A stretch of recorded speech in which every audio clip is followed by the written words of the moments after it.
pelajaran dari Nabi Tanpa Nama. Lagi-lagi Nabi Tanpa Nama, saudaraku ya. Pelajaran dari Nabi Tanpa Nama, suara profetik yang disampaikan dengan kreatif. Jadi ada beberapa Nabi Tanpa Nama di dalam Alkitab Perjanjian Lama di zaman raja-raja itu.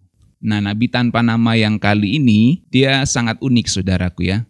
Dia menyampaikan suara profetiknya dengan kreatif. Dia main role play. Kalau saudara tahu role play, itu dia main drama, saudaraku ya. Drama singkat. Dalam 1 Raja-Raja 20 ayat 35-43 kisahnya tercatat di situ, saudaraku. Nabi Tanpa Nama ini bukan tokoh besar seperti Elia dan Elisa. Namanya bahkan nggak disebut, anonim, saudaraku ya. Tapi tindakannya itu sangat lantang. Dia bagian dari rombongan nabi, dan rombongan nabi ini biasanya adalah orang-orang yang dipakai Tuhan secara luar biasa, saudaraku. Rombongan nabi ini biasanya dari sekolah nabi, saudaraku, di zaman Perjanjian Lama. Dalam kisah ini, Nabi Tanpa Nama ini dapat tugas unik dan tugas yang berat dari Tuhan. Bukan cuma unik, tapi berat tugasnya, saudaraku. Dia bikin ilustrasi buat menegur Raja Ahab. Dia bikin role play, saudaraku. Dia main drama untuk menegur Raja Ahab yang baru ngelakuin blunder yang besar, saudaraku.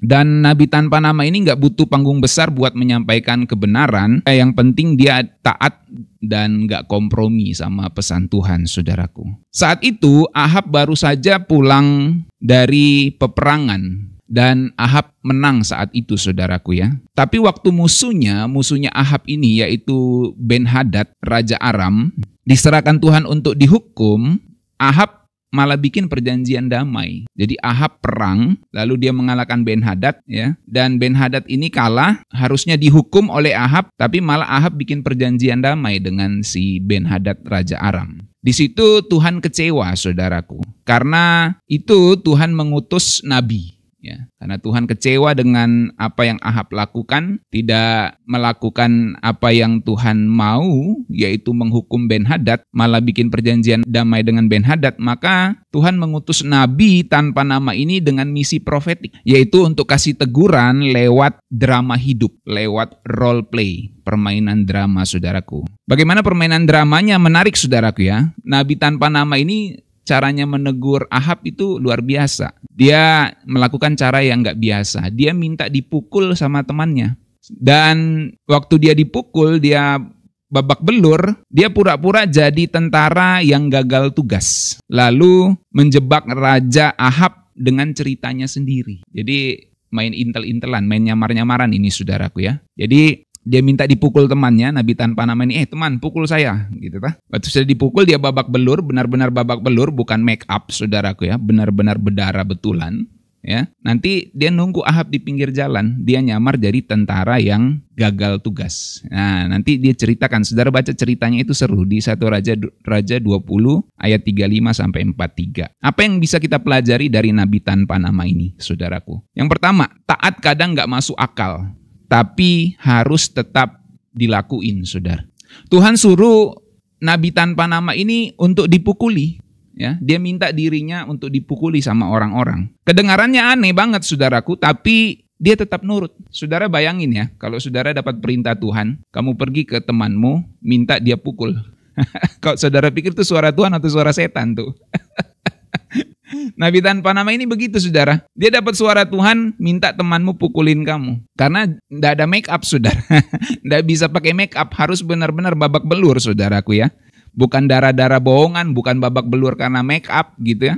Tapi benar-benar babak belur gitu. Jadi ketaatan itu bukan soal nyaman atau logis, saudaraku. Kadang kita melakukan perintah Tuhan itu kadang sesuatu yang gak nyaman bagi kita dan bahkan mungkin gak logis bagi pikiran kita yang terbatas. Tapi ketaatan itu soal dengar dan lakukan apa yang Tuhan perintahkan. Dan temannya yang nolak nurut malah langsung kena konsekuensinya, diterkam singa. Jadi Nabi Tanpa Nama ini minta satu temannya, pukul saya.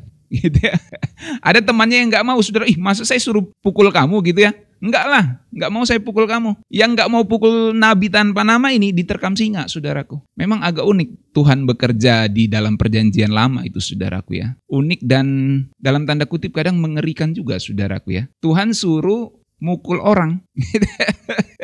Tapi kalau kita nggak pukul, kita diterkam singa, gitu kan? Ini agak lain memang saudaraku ya, cara kerja Tuhan di perjanjian lama. Kalau Tuhan suruh, maka jangan pakai logika doang saudaraku ya. Tentu pakai logika, tapi jangan pakai logika doang gitu.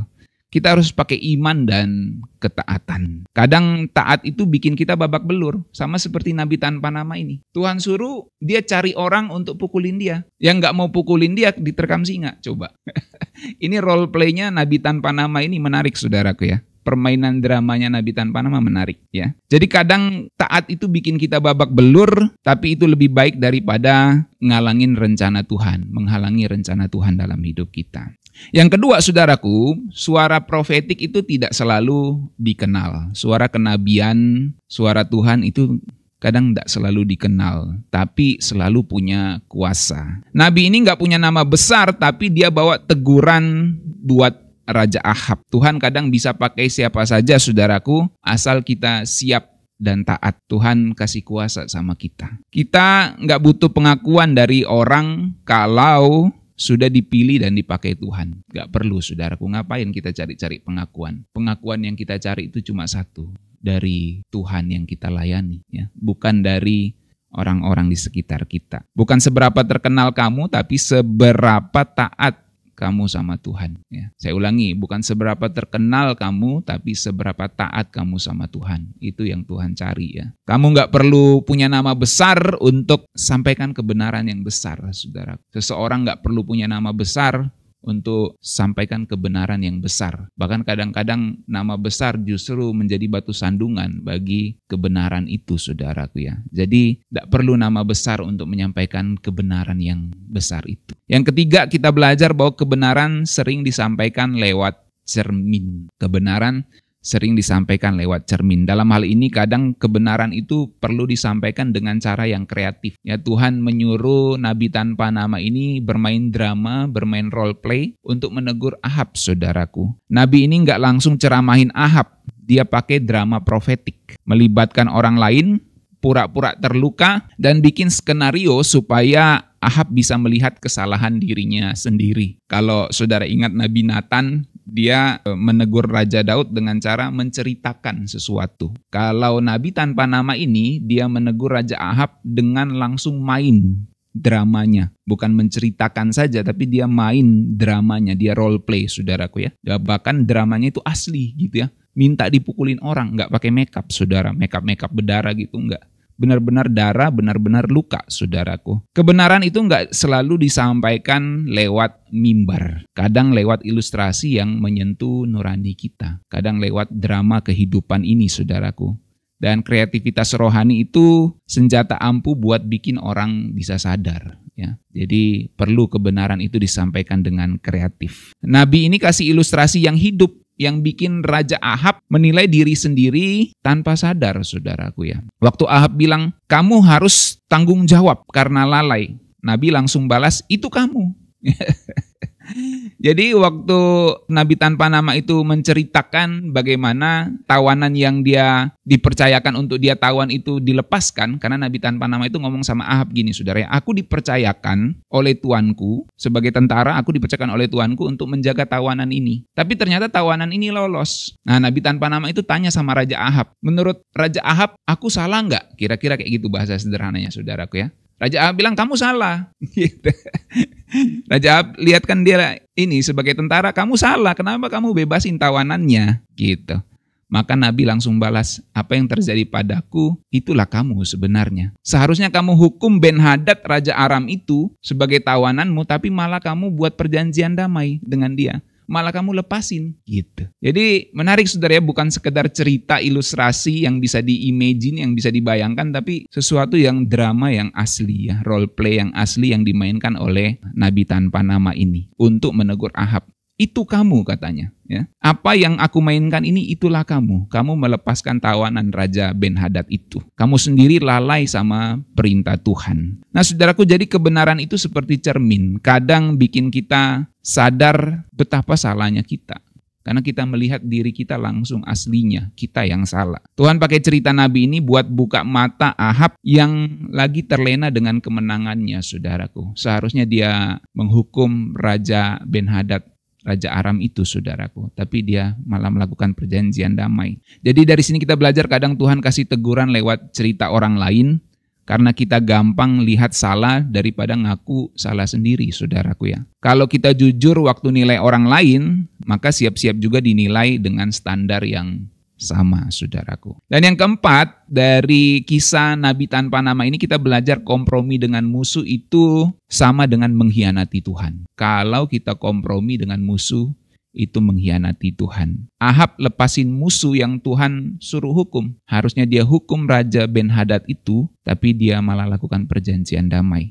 Kelihatannya penuh belas kasihan memang, tapi itu bentuk ketidaktaatan terhadap perintah Tuhan. Kadang kita pikir sesuatu yang baik itu ternyata tidak baik untuk Tuhan. Kita pikir baik untuk kita, ternyata tidak baik untuk Tuhan. Padahal kompromi sama hal yang seharusnya kita tolak itu adalah menyenangkan hati Tuhan, saudaraku ya. Jadi jangan kompromi dengan sesuatu yang harusnya kita tolak ya. Tuhan serius soal perintahnya untuk kita taat, saudaraku. Kalau kita disuruh untuk taat, kita harus taat secara tegas. Jangan lembek, saudaraku ya. Belas kasihan yang salah di tempat yang salah bisa jadi bentuk pengkhianatan. Belas kasihan yang salah bisa jadi bentuk pengkhianatan kepada Tuhan. Jadi mesti kita sungguh-sungguh belajar untuk mengenali suara Tuhan dalam hidup kita. Supaya kita jangan asal belas kasihan, saudaraku. Sebab belas kasihan yang salah justru merupakan bentuk pengkhianatan.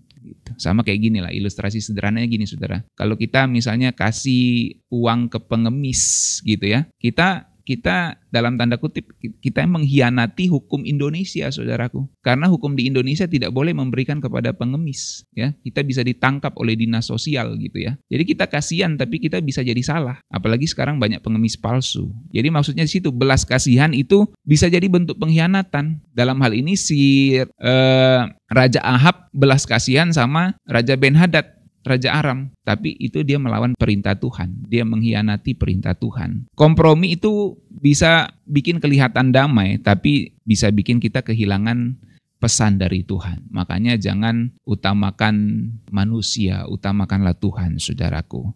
Tuhan mau cari orang-orang seperti Nabi tanpa nama ini, yang bersedia taat, yang bersedia melakukan perintah Tuhan, meskipun harus melakukan hal yang dianggapnya nggak logis. Bayangkan minta dipukul sama temannya untuk menegur Raja Ahab. Saudara bisa bayangin ya, untuk negur Raja Ahab aja dia harus berdarah-darah asli dan minta pukul temannya yang nggak mau pukul harus diterkam singa. Itu luar biasa ya, bagaimana ketaatan itu penting untuk dilakukan ya. Ada konsekuensi dari ketidaktaatan. Di zaman di mana kompromi ini kelihatan sesuatu yang bijak, Tuhan mau kita taat ya. Bahkan kalau hal itu kelihatannya aneh bagi kita, kita harus taat pada kehendak Tuhan. Berdiri tegas walaupun kita nggak disorot, walaupun kita nggak dapat pujian. Tetap harus berdiri tegas, nggak takut menyuarakan teguran untuk menjalankan kehendak dan perintah Tuhan. Saudaraku, kalau kita dengar suara Tuhan hari ini, jangan tunda. Ketika firman Tuhan ini datang kepada kita, berbicara kepada kita, jangan tunda, saudaraku. Meskipun itu sesuatu yang kita anggap tidak logis bagi kita, tapi kita harus jalankan perintah Tuhan itu. Sama seperti Nabi tanpa nama ini, yang harus memainkan role play hanya untuk melakukan kehendak Tuhan untuk menegur Raja Ahab.